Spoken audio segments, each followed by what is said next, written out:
it on your computer and it's just like craziness. Like make a spreadsheet immediately. Like if you guys don't have a spreadsheet now, like go home and do it. Like list all of your colleges in the first like column, and then highlight it like red if it's not done, green if it's done, yellow if you've already like done most of the writing or whatever it is. And then even you could write the prompts in like the different columns and then kind of like align them with the other prompts that match it. Just because like for me, I applied to a lot of colleges and I wanted to like get a broad range of acceptances or like whatever, just to have options. So, but I didn't want to write the same essay over and over again to like slightly different prompts. So make sure that you're like working in an organized like manner so that you can see when it does like match up and you can use the same essay or tweak it a little bit. So yeah, that's the first thing you want to do, make a spreadsheet, write down all of the due dates right next to the name of the college so that you organize them in that fashion, because the UC's is like November or something, or October, I'm not sure. But like some of the other ones are later. Also do early decision or early action or whatever, like AJ will say that. But like I wish I did that. I was just too lazy, or not too lazy, but I feel like I was just really overwhelmed and I didn't want to get started. So I started the application process like a little too late, but I was always thinking about it and it was like a lot in my head. So just like get it out on your laptop now. I'm not a really good writer, so like when I was doing my college applications, like essay writing or scholarship writing, I always highly encourage you to use your teachers to look over it and just make sure that they are your grammar is fixed and all of it like sounds more professional, because that goes big in college. One other thing I would say is also extracurriculars. That also shows what you want to do. In high school, I didn't know what I wanted to do for like nursing in terms of like what job I wanted to do.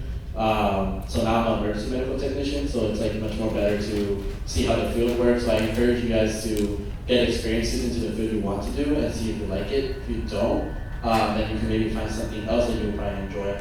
Because you guys are barely going into that process of looking for colleges and universities and applying to, so you want to make sure what majors you apply to are the ones that you want to go for your career. And it's okay if you have to change your decision, even if you're in college. There's many ways that you're going to learn. And in college, you're going to have a lot of like broader classes you'll be taking. So you may like something else, and you may change your major or even double major if you want to. So I always highly encourage maybe try doing something that you like before, so you can see if you like that field and you want to continue that field and enjoy it. Because when you have if you enjoy your class, you're going to enjoy your field as well. I wish I told myself to pass high school calculus, the AP exam. I would wish I never had to take that in college because it was worse. It was just worse. Teachers so bad. But I would also tell myself to know what each college is known for, because I had no idea Cal Poly still even existed, and here I am. But what I wanted to do better, it was this. I was like, what differentiates going to architecture in SLO compared to UCLA? Well, at Cal Poly, everything's way more hands-on. I got to build things already. I get to be out there more, and I think I like the smaller environment better. So just kind of consider like what fits you best and what each college is known for. But don't just let the name keep you blindsided.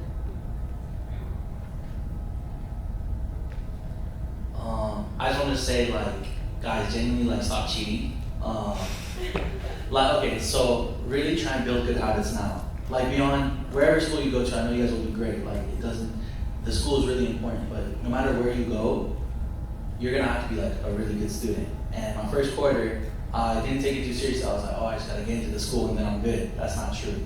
You gotta really try your hardest to do well in the school. And I think like right now, especially right now with ChatGPT and also like short form media, it's really easy to just be like distracted. Like one time I was trying to study, but low-key I went on my phone and then I fell asleep going on my phone scrolling TikTok. It was really bad. So like genuinely, if you can from now, start taking school seriously. Don't try and cheat on any assignments. Really like try and improve how you do your work because that'll like save you in college. Because college is not a joke. Like they don't play in college, especially if you're taking like, I don't know, like math, guys, math killed me. But yeah, just take it more seriously and you guys can do this. Just make sure you try and take time to study, take time to really put in the effort. If not, guys, good luck. you get caught, it's an automatic 0. Like you're at that Yeah, class, that's you true. have to take that class. That is very true. You could get expelled. But I think what I would tell myself, if I was in your guys' shoes, just really be on top of it now, because you guys, this is like the beginning of your adulthood, to be honest. And I wish I knew that, because I got thrown into college. I was like, oh shoot, there's a lot of stuff I got to do now that I wish I knew sooner.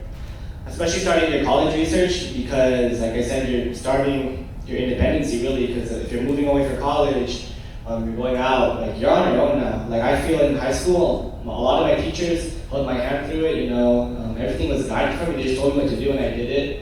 It's not like that in college, not at all. You gotta look for your own opportunities and you gotta make your own name for yourself. And something also which I realized is that like you guys are at the top of the school, right? You guys are a big fish in a small pond. Once you go to college, it's a much bigger pond, There's a lot of smart people out there, and it's really easy to get discouraged. So you guys really gotta stick up for yourselves and make sure you guys don't get too comparative with yourself, because there's a lot of smart people out there, man.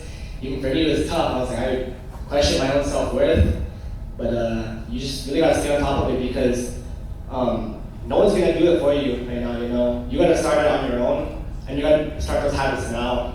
The same habits that like all your future peers are gonna be starting, and it's just really good to have on your own.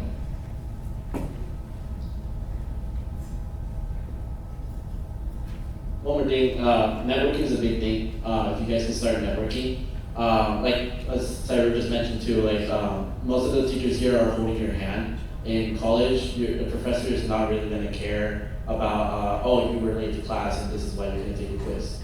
They're not going to grade do late work, and your late work is probably going to be 50% off, so that just if you get 100 on a quiz, that's 50%. So it's important you guys get that habit already to get your assignments done before the deadline, getting early on it, and then networking is really important. Use your professors to your advantage. Maybe you can get a job with them as a TA, or even your departments that you work out, or any type of, resources that they have on campus as well. Getting to know that as well is really important, such as EOP or TRIO. These names may be not familiar with you guys, but if you do your research and those colleges have it, and you guys are eligible for those programs, they provide a lot of help to a lot of students that are going in, such as free study spaces, free computer labs that you guys can use, and some even provide you free laptops. So then you don't have to worry about buying a $1,000 laptop before you go to college, right? So it's important you guys get that network in and you guys can get a job on campus. Currently I have 3 jobs, 2 of them are on campus, 1 is off campus, and I'm a double major, so I'm a busy guy, but that's all because of networking. I know one person, talked to them, knew someone else, and then from there they offered, I took it, took the internship, and then now they hired me. So it's really important you guys get that networking off as well. One last thing about like getting started now, because obviously this is all going to apply once you actually get into college. Right now you just start applying. Just like do it like today, like get home and like start if you haven't started already. Make accounts to like the UC application, make a common application account or whatever. Like do a Cal State one, those ones are super easy to apply to. You don't even have to write an essay for that. But like just get started. If you don't have a list of colleges, get a list of like 10 to 20 colleges that you want to apply for. You don't have to actually go through with all of them, but just start researching them. And then also, what was I gonna say? Oh, I would say this first like semester of senior year, like to the seniors, it's gonna be really like rough because you're gonna be so stressed. But next semester, you're gonna have so much relief and it'll all be worth it. So put in the work now.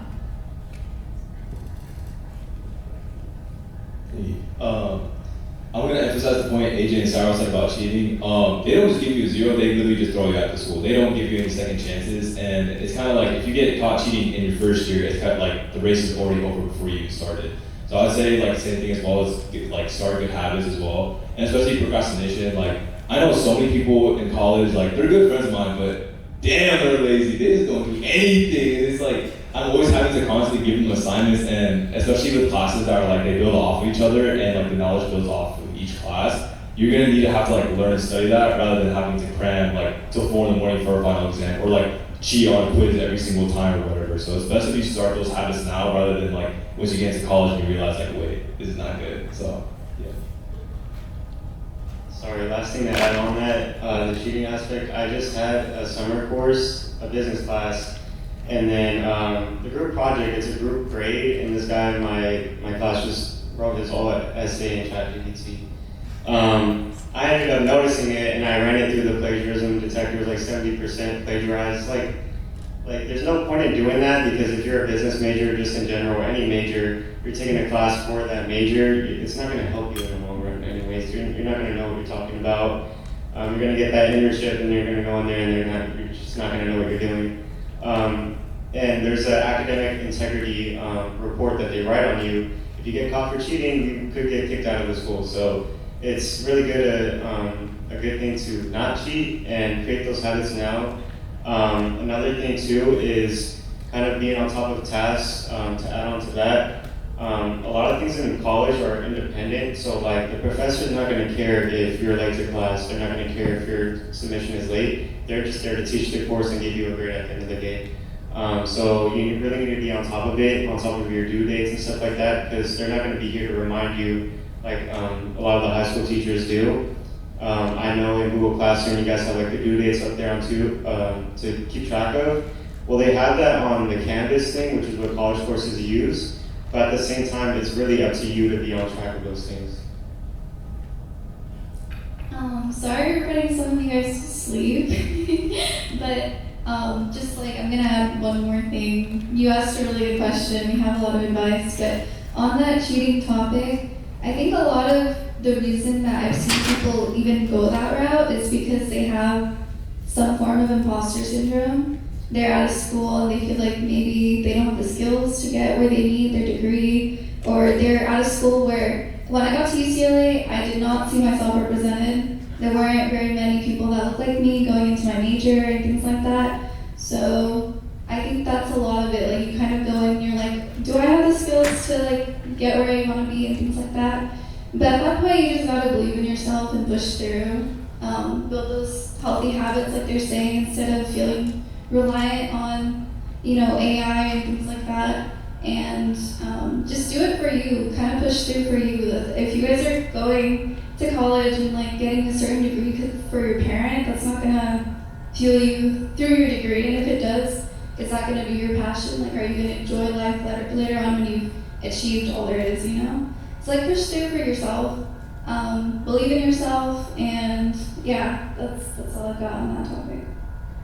Okay, you guys all look really sad and tired, so does anyone have a fun question to ask? We can come back to this, but any like fun questions about college? Is on? No, I don't need the mic. What are the parties like? At UCLA, I would say it's really fun. We have like our frat row, so like all the fraternity houses, throw parties, and we have a lot of traditions that are super fun. Like the first Thursday of the quarter is like Blackout Thursday, where everyone wears black, and it's really fun. And we have the undie run after finals. That's really fun, and yeah, we throw every Thursday and Friday. So yeah. What's the living situation like? At UCLA, it's really tight quarters. For your freshman year, you'll likely be put in a classic triple. I think Javier, though, from last year is going to be like a suite. Do you guys remember Javier? He graduated from here last year. But he's in the suite. He got lucky. But I was in a classic triple. It's the cheapest option. It's like where all the freshmen live. And it's really fun because there's so many freshmen in the same building as you and on the same floor. And you meet so many people, but it is really tight. Like, it's probably this table, actually it's like 3/4 of this table is like the width of the room. So yeah, but I met my best friend. I did roommates, I met them like on Instagram, but like literally I met my best friend. So it worked out. The dorm just sucks. Like that's just flat out. They just suck. The issue is like your roommates. They don't really offer you a friend. Like they're not forced to give you a friendship. So it's like you can live with some of the most nastiest people in college. And like some people just realize like, how did you even make it this far in life? Like my roommate, like he didn't do laundry, so we had to get a second bucket of laundry just so like you have extra space for it. And it's just like, you just can't do that. And especially like my third roommate, he treated the dorm like a storage unit, so we just throw a bunch of stuff in there and just never come by. So I'd say like, it's best if you just like, don't focus too much on your roommates or like your relationship with them. Just try and like, just make it out of the dorms until you get into the apartment next year, so. When I got to college, I actually just went straight to an apartment because my sister went there, so I just moved in with her, paid half the rent. And I can attest to what George said. Some of my friends, you get placed with random roommates if you don't go in with a preference. Some of them got placed with, the two crazy stories I've heard was one was a devil worshiper and the other was a crack addict, and like they both had to like navigate having a roommate who wouldn't respect boundaries with studying and like focusing, and a lot of them spend most of their time just outside of the dorm. So if you're going into a dorm, try not to, maybe you'll make the best friend going random, I don't recommend. Try to go in with someone, you can make friends like over the summer if you know where you're going, just kind of like, if it's not friends, like just look online, meet them once before you decide to move in with them, ask them questions, have a list of your non-negotiables so you're not suffering through your first year. I have two sides to that. So my learning experience was great. I'm so sorry, George. But there is crazy stories like that. The devil worshiper that happened to my like also like my dorm mates. Like the dorms in our in Casa Long Beach are double, so it's a one bed and another bed and room for roommate. My roommate's cool. We're still friends till now. But the other room, there was a devil worshiper. Yeah, it's bad. Like the windows are blocked. There's like a devil sign on the floor, and the other guy is just like learning what's going on. So yeah, there's crazy people out there. But you know, it's like also like it's a good experience, and you get to enjoy it. My dorming experience was fun. But in terms of like financial, it's expensive. So going to apartment this year or last year was a big benefit for me, and I got to be with people I knew and had friends with. So then I pay a smaller rent, which is way better than paying like $5K a year when I could be only paying like maybe $3K a year. So it benefits me a lot.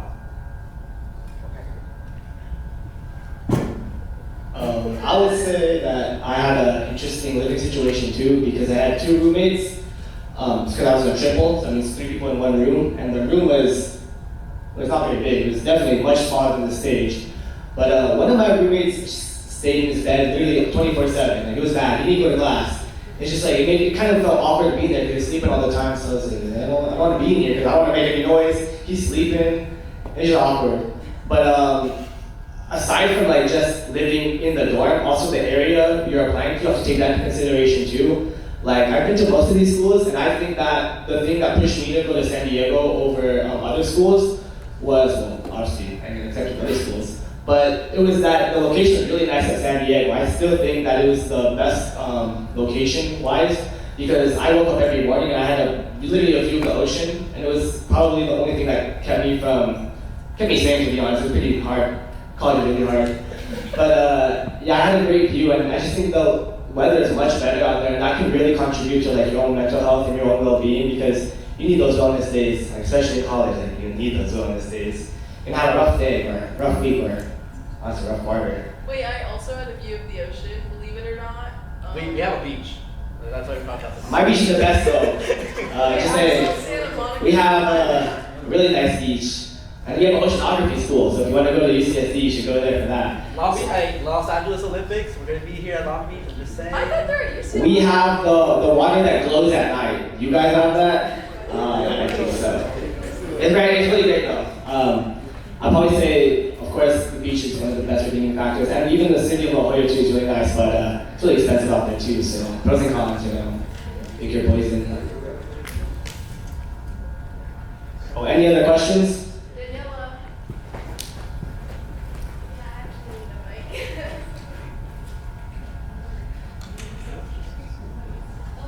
So in terms of like the college application process, is there anything like, well, I know for Cal States you don't have to like write essays, but for like privates or like out of states and UCs, like what do you think those colleges look for the most? Like I know a lot of colleges are like heavy on extracurriculars, or like some are mostly like essay based, like based on like your essay that determines if you get in or not, like other than just your academic?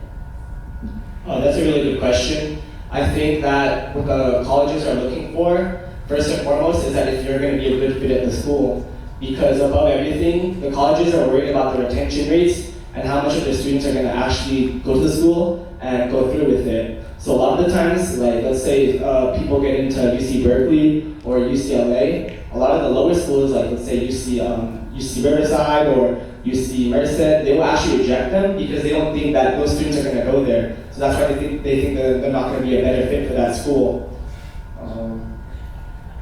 Oh, and this is kind of a hot take, but I think you should apply undeclared because I feel like I was kind of scared not applying undeclared, but I think that it would have helped me get into other schools. But yeah. In terms of the essays, I really think you guys should just research each single school you want to apply to. A lot of like different schools have different like things they really appreciate. And I know at least for Stanford, they care a lot about like your impact on the community. So just look at the school you want to apply to, especially compared to your major. Tell them how you've been involved in your major, how you've been involved, especially in your community, how they know that when you go to Stanford, when you go to that college, you're gonna like not only fit in, but you're gonna be like a real like difference on the campus. And I think like I could say like for every school, but I think you should just research it because it's different for each school, and really just show them like how strong of a fit you'd be. And like I think what really helps is obviously. I think Bug Miss Ellison a lot. She's dealt with like every single kid who's gone to every single school that you might want to go to.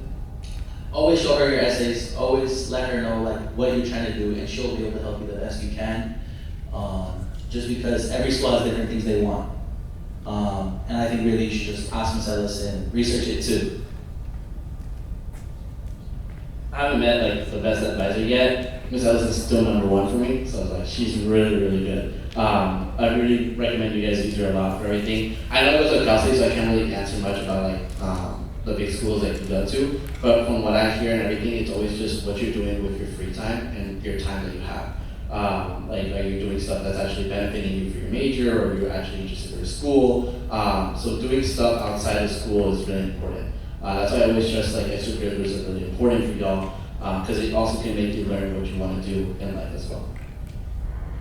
I think you should read the essays of people who got accepted into the schools that you're looking at, and have them give you advice, because I don't think I had no direction, obviously, like I'm first generation to college, so I had no direction when starting my essays. The only thing I did was like literally read not millions, but like hundreds of essays like online, on TikTok actually. TikTok has a lot. I know you guys are all on TikTok.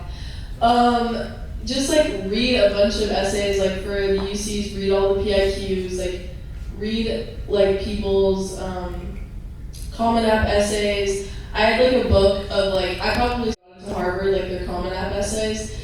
And I don't know, like I think just like you have to start getting in the mindset of writing an essay like that, because it's very specific and it's very, at least for the UCs, because it's so like short of an essay, like there's 4 of them.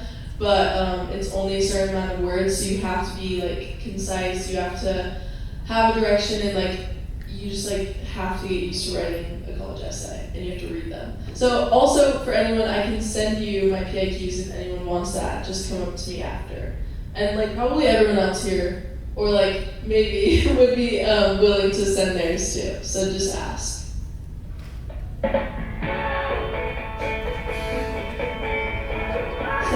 Really staggering. Okay. I think the main, I feel special, I get music behind my words, but I think the main point is when you're writing, uplift yourself. Like, yeah, I'm involved in XYZ, but why do you do it? If you're doing a lot of community service, talk about giving back to your community and things like that. Keep it real, you got 2 minutes.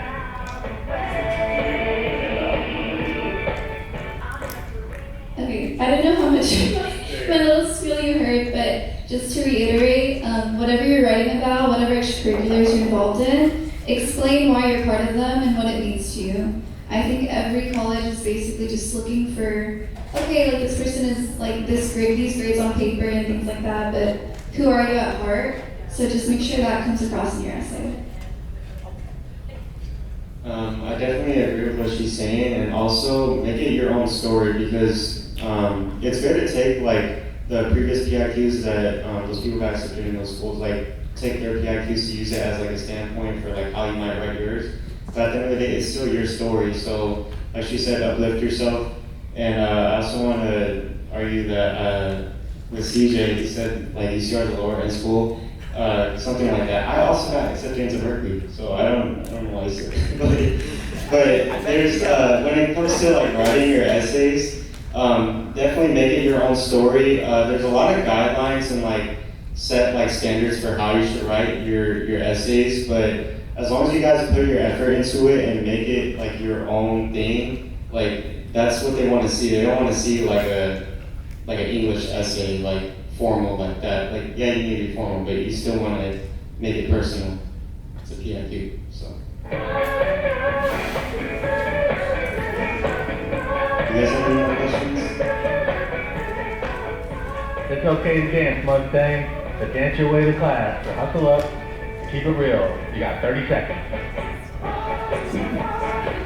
So is it hard to make friends? And also, are you friends with? Do you still talk to the people that everyone's friends with? Okay, so a lot of people consider UCI to be like a loser school because like no one really does anything there. But like it's pretty easy to make friends. Like everybody's as clueless as you are, so it's never like there's never like no one's out to get you or anything like that, or we're gonna kill you if you dare talk to them. But everybody's there to chill. Like don't really worry about it. The worst part is do not make friends with boring people. You're gonna meet all sorts of people in college, right? I'd rather have a devil worshiper roommate than have a roommate that's boring. I'm being so cool right now.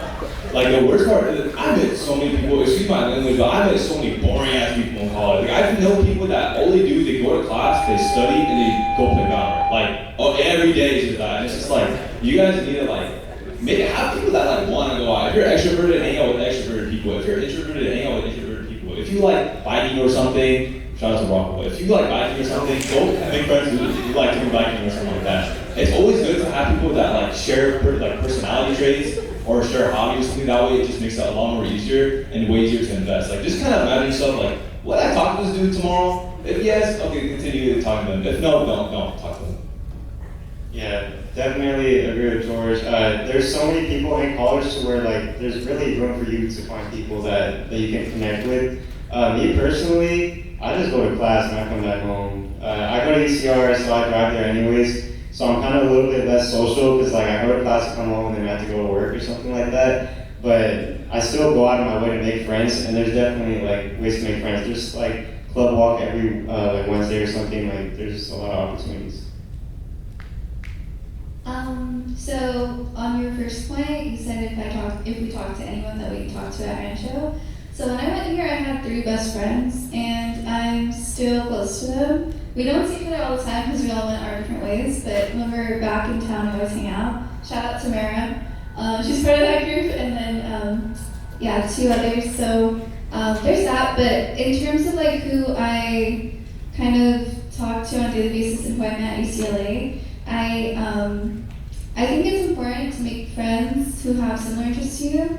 So like if you just kind of like go class to class and try to meet new friends there, you might lose touch or just stop talking right after that class ends. But if you kind of go out of your way and join clubs that you're interested in, I started a club at UCLA with my sister, and that's where I met a lot of like the coolest people I've ever met. We go to children's hospitals and we sing to them in like princess costume and things like that, and princess like just Disney costumes in general. And like the people I met there have interests I have, like working with kids, singing, things like that. So like the more clubs you join, the more interests of yours you kind of like go out looking for, the more people you'll meet that share those things that are important to you. So it's easy to make friends. You just maybe have to get out of your comfort zone that first like year, and then you're solid. Okay, 4 things I did to make friends at UCLA.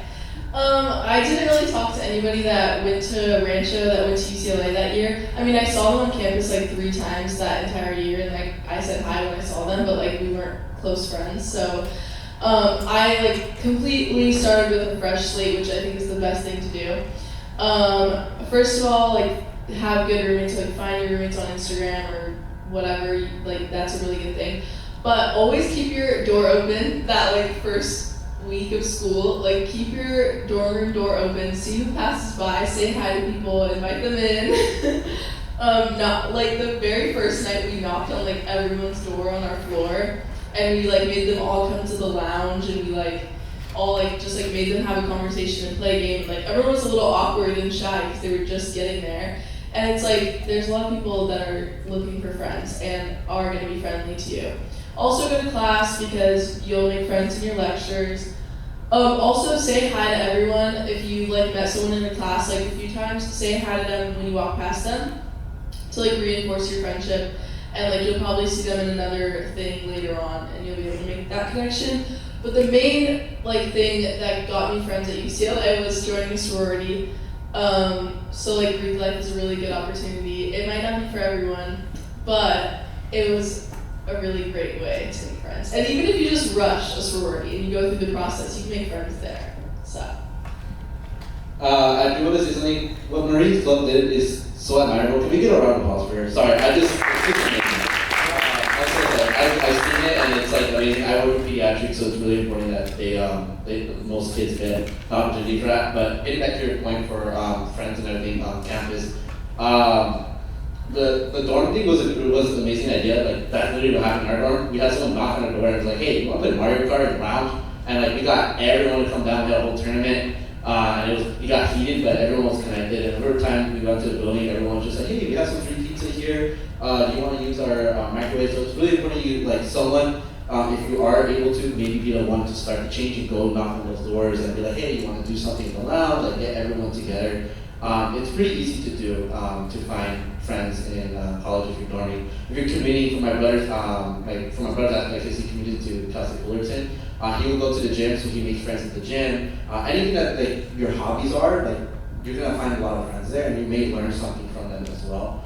And then going to sports, if you love sports, go to the games. Maybe if you're a supporter for your school, be a big supporter. My second job is working as a cheer squad for Cal State Long Beach. So I'm the one who makes the whole entire Walter Pyramid screen for volleyball games, basketball games, for both men and women. So it's really cool. And I made a lot of friends there, so even that can even get you friendships for a lifetime. And I have like hundreds of friends now. And we always scream at UCI because you guys stuff. Anyways, for volleyball, I'm just saying. But yeah, so it's pretty cool. Go on. I want to say there's nothing wrong with being friends with the Valorant gamer that goes home from classes. That is my roommate of 3 years now, and I love her. She's so fun. But yeah, it will be weird in the beginning. It'll be so awkward. Everyone will ask you, "What's your name? What's your major? Where are you from?" Yada yada. I remember during our thing, my mom literally cried dropping me off, and then they herded us off into a field and took us in a stadium. And the guy was like, "Look to your left. That's probably be your best friend for life." And the girl next to me was like, "Yeah, we're being best friends." And I was like, "Yeah." But I am still friends with her, so you meet a bunch of people. It'll be so awkward. Just stay out of your comfort zone, and it'll happen. It'll be fine.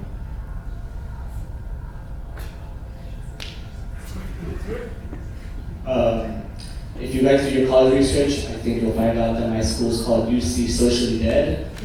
It has a little bit of truth to it, but I feel like in the beginning of the school year, a lot of people are going to be open to talking to you. You know, I'm still friends with a lot of these people, especially like a lot of people on this table. Like a lot of them are classmates, and I still talk to them every now and then. Keep up with them, and so yeah, you know, the people that you're going to be friends with, they'll be friends with you if you guys really make that commitment. You know, but you know, people come and go in your lives, and that's natural, bound to happen, and you'll make new friends. You know, and I think that college is a fresh slate, like Julia said, and you should also experiment with that because you know no one really knows you at this new school, so you can kind of choose who you want to be. Good question. Oh, any other questions?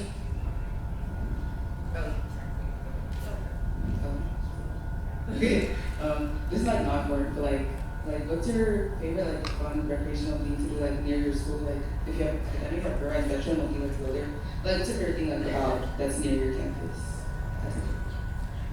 Oh, that's a good question. Is it for George?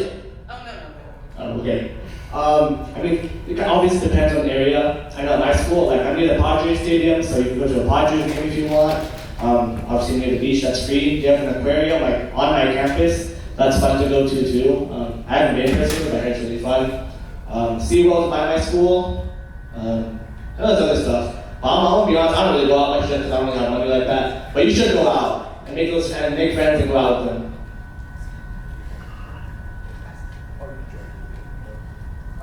Beaches. Like if any class, like any like school here who has a beach or close to it, go to the beaches. You'll find places to go. I went to my first concert in college, so like really cool to go explore that, like to Anaheim, to the Blue House, House of Blue, sorry. And then also going around to like LA, going to stadiums, going to my first soccer game at LAFC BMO Stadium, and then going to LA Galaxy game as well. So it's really cool to see that as well. So you'll be able to do a lot of stuff around every university here. I feel like there's something to do. If it's not on campus, it'll be around campus. I have become one of those LA people. So there's a lot of really fun things to do. Obviously, we're all from SoCal, so we've all been to like LA and stuff. But like, you can feel like a local if you go to college there. Like, I go to Erewhon sometimes. My like best friend works there. You can go to all like the community goods, like matcha places, whatever. There's a lot of thrifting. I go to Santa Monica a lot. Will Rogers is like our like college beach. What else do I do in LA? What do you do? There's not much to do, in my opinion. It's just drinks. You go out for like matcha and like coffee and this and that. No, I actually don't drink or really party anything like that. So like, I don't know, me and my friends, we go to like tea houses. Like, I know they open like a Gamaria here. I don't know if you guys have been, but like, we go get chow. I don't know, I feel like there's, the fun that I have at UCLA has more to do with like when clubs throw socials and like we have banquets and like we get dressed up and like we have food together and things like that.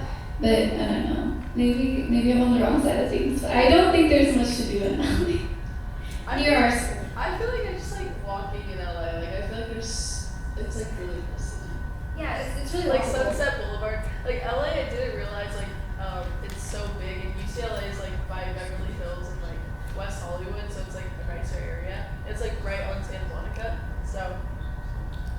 I mean, I don't have SeaWorld or stadiums, but I do have In-N-Out, literally walking distance from my door. And man, I can tell you, I've been to In-N-Out almost damn near every day. Like, honestly, that was the same time I also, honestly, like, my most favorite memory was like eating 2 4x4s at In-N-Out. That was almost 2,500 calories. That could probably kill a pilgrim, but, you know.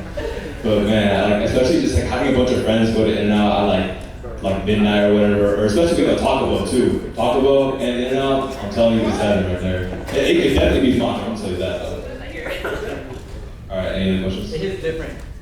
I know In-N-Out here. No, Gio. It's not different. In-N-Out's better. The freshman 15 is real. Yes. Yeah, it is actually real. I gained 8 pounds at orientation. And that also good. I actually gained like 30 pounds.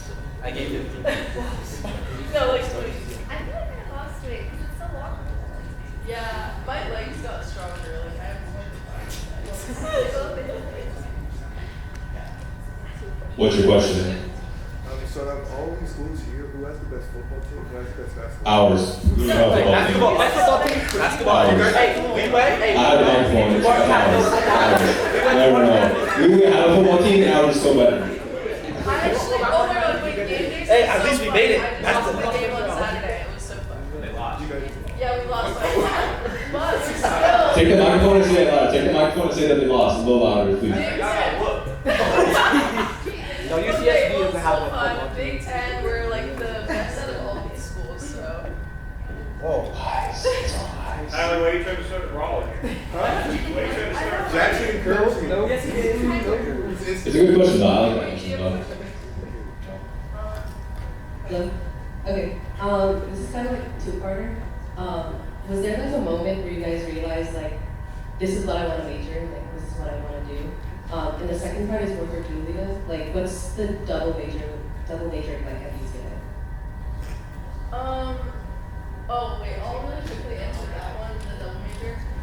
Basically, it's like specific to my case scenario because I'm political science and it's kind of an easy major at UCLA. I think that a lot of these people are STEM, so they can't double major, or they can, but it will be more hard, whatever. But political science and public affairs are kind of similar at UCLA, and a lot of the classes overlap, so I noticed that when I was like, and they don't like advertise that at all, but if you're really looking at your class schedule and the catalog and like the major requirements and all that stuff, like you start to notice there are some overlaps. And so I did like some summer school classes, like I did one at community college at like MSJC, and then I'm also doing one at UCLA right now.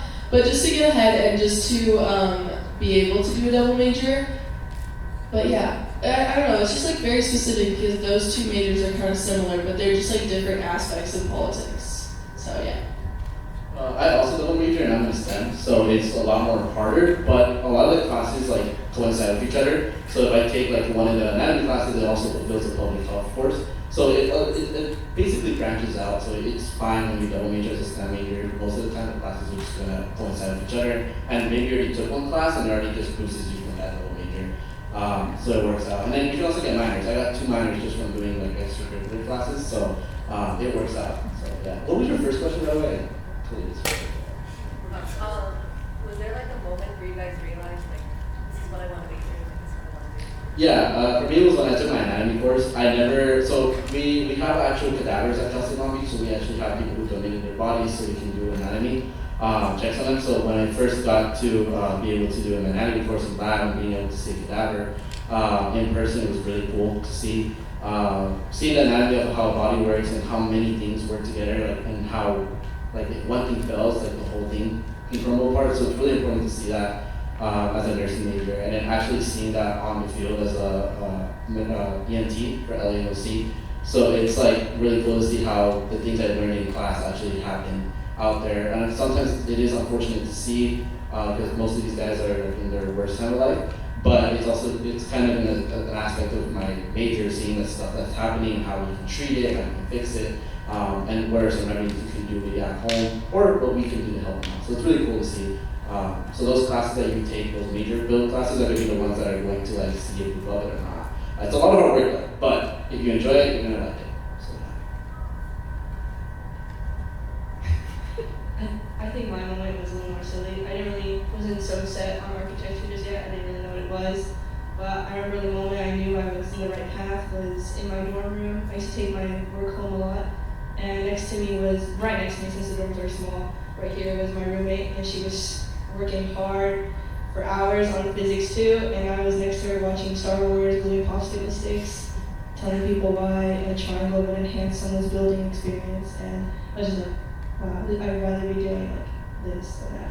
Not that it's like not hard work either, because I went sleepless for a while, but it's really fun. Like you'll just know you're there when you're having fun doing it.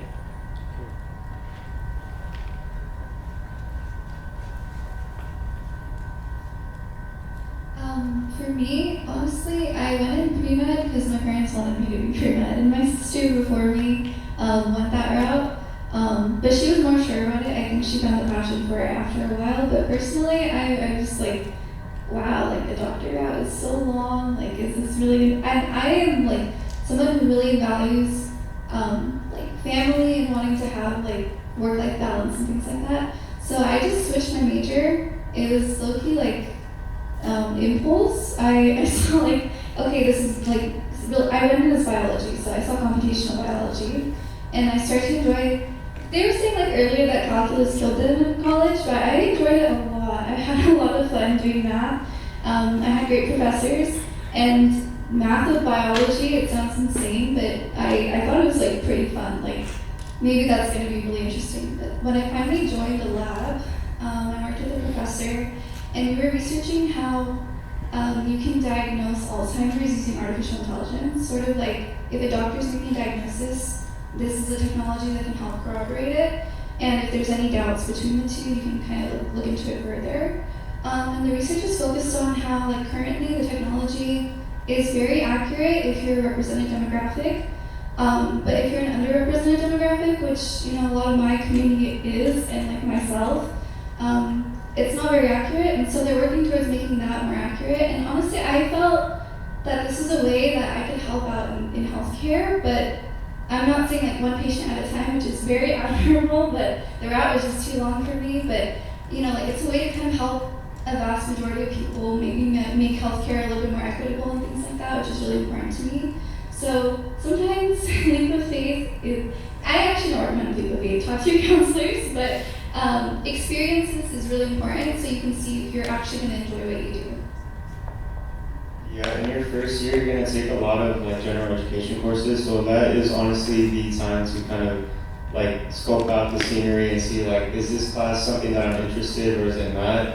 Because even still, like there's like juniors, seniors, like they still might not know what they even want to do, or they're still like, they don't know if their major is what's right for them.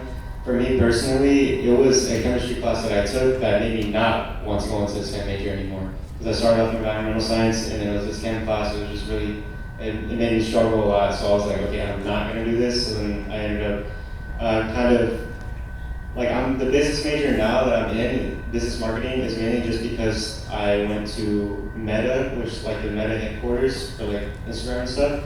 And it kind of opened my eyes and was like, okay, this is probably something that I'd rather do, talk to people, collab with people instead of just like doing a STEM major that I was really uninterested in. So, and another piece of advice that I would give is don't push a passion onto yourself.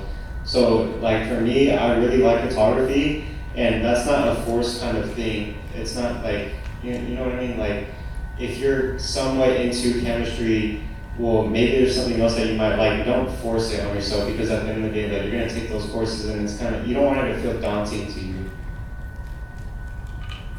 I don't really have much to say, but my brother was a chemical engineer. He goes to UCLA, and when I was seeing like the type of stuff he was doing, I was like, wait, this is like kind of interesting. So I chose mechanical engineering. Well, first it was electrical, and then I chose mechanical.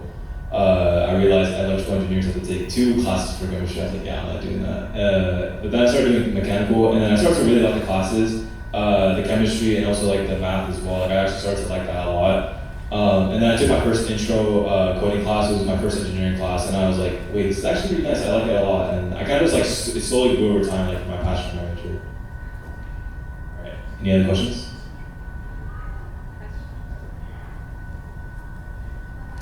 About the nursing program in Long Beach, like, what were your stats and how did you get into the program?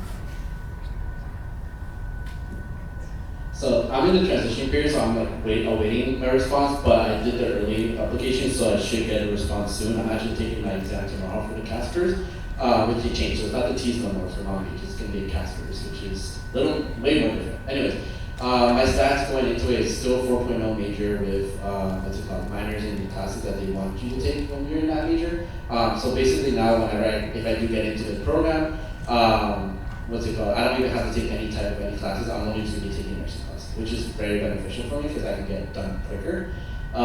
So in terms of that, for Long Beach, you have to go into pre-nursing and then you have to apply for the nursing program. So that's how it works. Other schools like UCLA, you're already automatically into the nursing program, and then SDSU is also automatically in. So there's sometimes where I feel like I'm a little behind. Like I know someone who's at SDSU who's already has their white coat and they're already moving on for things. But for me, what's cool about it is that they already teach everything before. So when you're in the nursing class, you already do your clinicals right away. So you're going to Long Beach Memorial or like trauma centers already ready to go packed in. So that's what I like at SDSU. They do their clinicals like usually around the last year. So that's when you have to still learn 3 years of charting and coding for patients that are code 3, code 2, code 1. So it's really depending on that situation and what school you want to go to.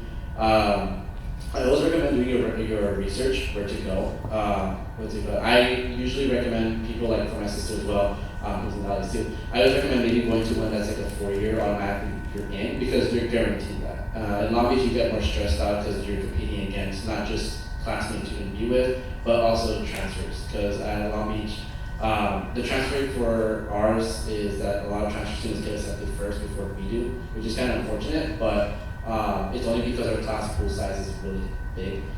So they're trying to limit it down from 200 kids to only 27. So it's like a big competitive program, but it's the reason why we're number one. We have clinicals then and there, and we're moving from trauma centers to psych to pediatrics. So it's really cool you get all that experience. So when you get out there, you can already say, yeah, I have experience here in this room, in that movement. I really recommend you shadow. If you're interested, let me know. I have connections to Los Alamitos and represent University Hospital. So if you're interested, I can give you a clinical there with my supervisor. If you're interested. Oh, and any questions? My question was, how did y'all beat the freshman 15? Gym, bro. I'm still working on it. So it's like, you're gonna get in and you're just gonna work on it. But I feel like over time you'll get it. I don't know about the other people here. I actually had an opposite experience. I had like minus a bunch. I came home looking like a Lord of the Rings character. I was scrawny and bony because I had a big fear of wasting all my dining dollars too soon. And I just didn't. I ate like once a day and I lost a lot of weight. And all the walking, if you walk around, you'll be okay. Like there's colleges, you're gonna walk a lot. And I don't know, to me I just got tired of the food too, like pizza, chicken tenders. It sounded like the dream at first, but it's like, oh, what do I eat again? Pizza, chicken tenders. I started going like for vegan options at that point. I was desperate. I don't know.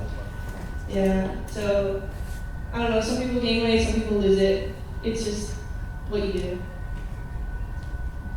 Okay, I actually did gain a lot of weight because, I don't know, I just feel like you are growing into your adult body, like you can't be mad at it, and like, also I went to a school with the #1 dining hall, so like, we had really good food, and I'm vegan, so like eating here was obviously a lot more limited than eating there, and then I got really excited, I think. It's also just like, be careful about, I'm just gonna say like drinking in college, like that's also gonna make you gain weight, so be careful about that if you don't want to. Yeah, just get in the habit of working out. I was like on the cheer team here, so like that took a lot of like energy and like burned a lot of calories, but I wasn't doing the same thing like at UCLA because I just wasn't. So I don't know, it just depends. Everyone has their own experience, but don't hate your body just because it changes. Like you're growing into your adulthood. So yeah.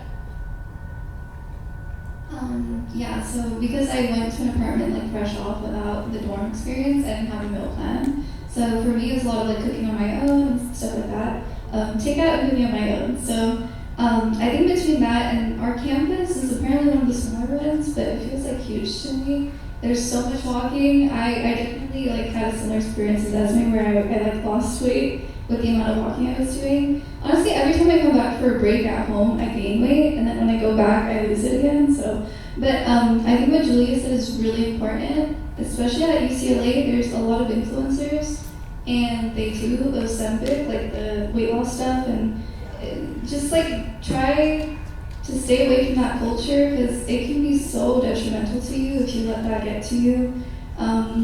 LA is like where all the celebrities are and people try to get famous and stuff like that, so they try to push out a certain narrative like you need to look like this and do this, but like at the end of the day, you're from Riverside. I feel like we're all chill, like I don't know, like just don't get like so far into that culture where you lose yourself.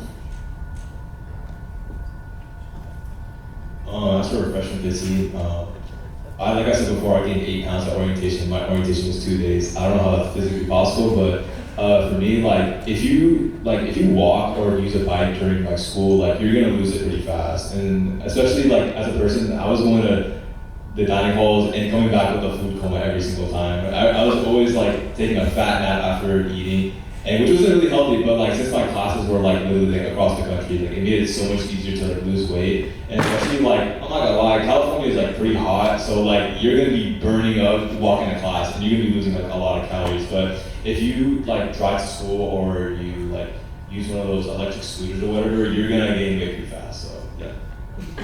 All right. Any other questions? Right here.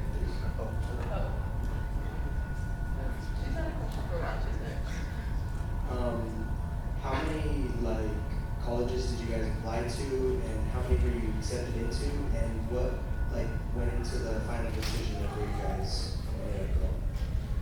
For me, I applied to the majority of the UCs. I think the only ones I didn't apply to was Merced and I think Santa Cruz. I got accepted into the majority of them except UCLA. I didn't really want to go to Berkeley because it was way too much. It was way too expensive. Like that's one of the big things as well is to consider for college is like is it affordable? Because like you don't want to take out loans or like take a lot of money out of pocket and stuff like that. So my main decision was UCSD and UCI. I didn't really know much about either school, so I kind of just made my decision based on a coin toss. So I just went to UCI instead. I did apply to like some of the bigger schools, like I applied to Stanford and Caltech, but like it's Caltech and Stanford, so I didn't get it.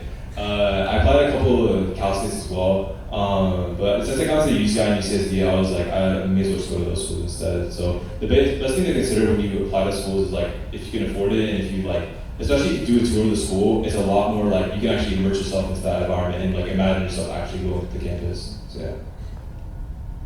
I also applied to most of the UCs and a couple of Cal States. I didn't apply to Davis because of the environment there. But for me, my main concern was the price. Like I wanted to go to UC Irvine or UC San Diego. Mostly UC San Diego, like that was like my dream school when I went to go visit. But still, like the price, it just gets to you. It really just depends on your financial aid. So that's why if you guys are expecting to not get as much financial aid, try to get as many scholarships as you can now, or just apply, because that could be the determining factor between that school that you want to go to and the school that you don't. I really like UCR still.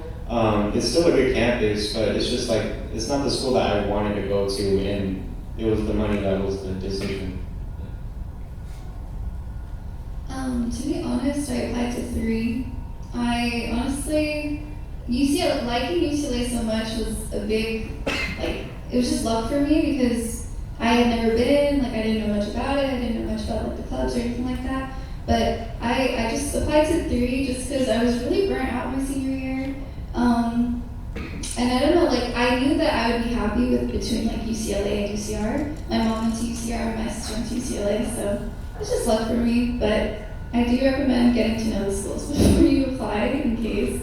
I have like close friends with opposite experiences. They kind of did what I did, but they didn't like their school so much, so they had to like transfer their first or second year. So get to know your school and don't be like me. I applied to a lot of schools, like probably like 15 or 18 schools.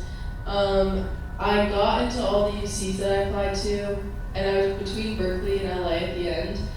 But I decided UCLA because I just felt like Southern California was more my vibe. And I don't regret that decision at all. I was waitlisted at Northwestern, Yale, and Dartmouth, but I never really followed up on them because, I don't know, like by the end of senior year, like during that time, I was just like so exhausted, and I kept telling myself, you need to write like a letter to Yale because you have to like write a continuation letter and all that stuff. And I just like really, I don't know what it was, but I just like could not bring myself to do it. So like I didn't get off the wait list there, but I was really happy that I ended up at UCLA, and I feel like you end up where you're meant to go. It's also like, I don't think I would have been able to afford Yale or Northwestern, so UCLA was like perfect for me. I applied to 13 and got accepted to 11. Well, one waitlisted and then one not accepted because I didn't do the supplemental essay for UCLA. That was my mistake. But yeah, I got accepted to all my Cal States, which were Cal State Cal Poly, Cal State Long Beach, Cal State San Marcos, and then Cal State, what's it called? Los Angeles. And then for UCs, I applied to UCLA, UCSD, UCI, and then UC Santa Cruz. And then for my Common Apps, I applied to, what's it called? University of Florida. Waitlisted to Stanford, but it's like a long waitlist, so I didn't want to go there. It was too expensive. The cost of living is important. Like just knowing the cost for every single university is important. And then I also kind of wanted to like get a new experience in a new area, so that's why I chose Long Beach. It's close to home, but it's also somewhere new that I've never been to for a long time. And I enjoy it. I completely enjoy it. I love the area. I know downtown Long Beach is not too good, but it's fun to get to know the culture of how Long Beach is and how LA is, and learning about the history behind all of it too. It's pretty cool. Just right now, I heard like a lot of like Gio and Julius saying like they don't know if they'd be able to afford like Yale or Stanford or anything. I just want to say like that's not true at all. Stanford was one of the most affordable options for me because they offer like insanely good financial aid. I think that's the privates, and I think that's why me and CJ would apply to like most, if not like all the privates we could, because you know there's just so many options. I think that because right now you guys can get I think 4 free UCs and then I believe depending on your yeah, and then all the common apps are free, and you can apply up to 20. So me and CJ decided we wanted to apply like to 20 of them, and wherever it takes us, that's what we'll see. Because I think you should choose what college you go to. You shouldn't like only apply to 4 and be like, only 2 accepted you. Which one do I choose from? Or only 1 accepted you. You should be choosing from like as many as you want. Shoot as many shots as you can, because the second you get one, like all I needed was Stanford, and then boom. Or it could have been all I needed was UCLA, and boom. Like you only need really 1 school, so just apply to as many as you can. And then back to like the thing, like each private school has a website where you can check how much it would cost. I think for, at least for all the privates that I wanted to apply to, it was more affordable than UCR or UCLA for me, especially if I was going to commute to UCR. It just like, I think they should really consider applying private and checking if it's really the right option for you, because they're free applications. I know you guys can do it, I know you guys can get it. Yeah, like what Asia was saying, we applied to a lot of schools. I applied to 22 schools and I got to 4. So yeah, it was pretty rough on me. I felt really sad, but you know, with time I kind of realized that like it was meant to be, like Julia said, like I ended up where I was meant to be. And before I got into UCSD, UCI, CBU, and Ohio State. And I didn't get into Berkeley, didn't get into LA, and those are great schools. And I was really excited to get into those schools, but I'm really happy where I'm at right now. And I think my biggest flaw was that I relied too much on my stats, and I thought that like, oh, you know, my grades will speak for themselves, my extracurriculars will speak for themselves. But the schools, they want to see what you can say about yourself, and so I didn't realize how important those PIQs really are, because that's going to really be the deciding factor for most of these colleges. And yeah. Any other questions?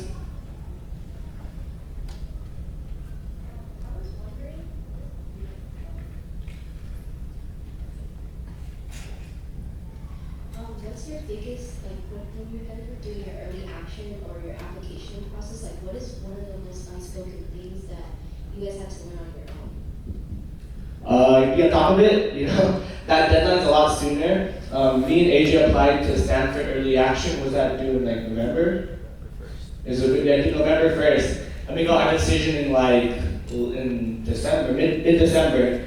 So it's a lot sooner because usually the deadline's going to be around March, April. But the thing about that is the acceptance rate for those early decisions is usually a lot higher.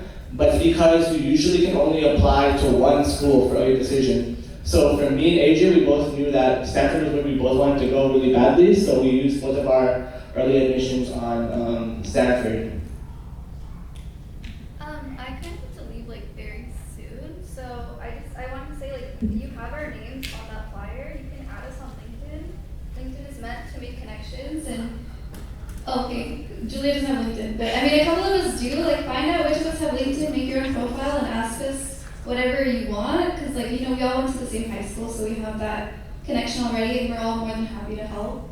I'll pass it on, but I'm heading out, so thank you for having me.